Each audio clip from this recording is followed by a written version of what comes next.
আসসালামু আলাইকুম, আশা করি আপনারা সবাই ভালো আছেন। আজকে চলে আসলাম আমাদের গাছগুলো পরিষ্কার করার জন্য। এখানে আছে নারকেল গাছ, রেন্ডি গাছ, সুপারি গাছ, খেজুর গাছ, কলা গাছ, আরো আছে তাল গাছ, কদম গাছ। এই গাছগুলোতে হাইরালতা দিয়ে ভরে গেছে, ওইগুলাই এখন পরিষ্কার করব, আপনারা দেখতে থাকেন।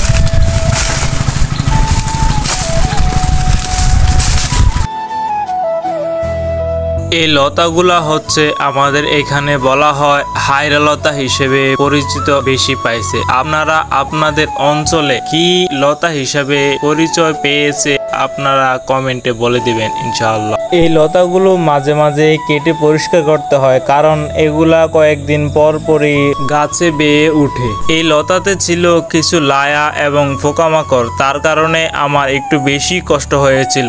এইখানকার বেশিরভাগ গাছগুলোই হচ্ছে আমার আর আমার ভাইয়ের হাতের লাগানো। এইখানকার কিছু গাছ আমার দাদাও লাগিয়ে দিয়ে গেছেন, আমার আব্বু লাগিয়েছেন, আমার আম্মু লাগিয়েছেন। আস্তে আস্তে পরিষ্কার করতে করতে অবশেষে সবগুলো পরিষ্কার করা হয়ে গেছে। এখন দেখেন আপনারা, একটা মজার বিষয় হচ্ছে কি, আমি একটা নারকেল গাছ লাগাইছিলাম, ওইখানে দুইটা নারকেল গাছ হয়েছে। দেখেন আপনারা, আলহামদুলিল্লাহ।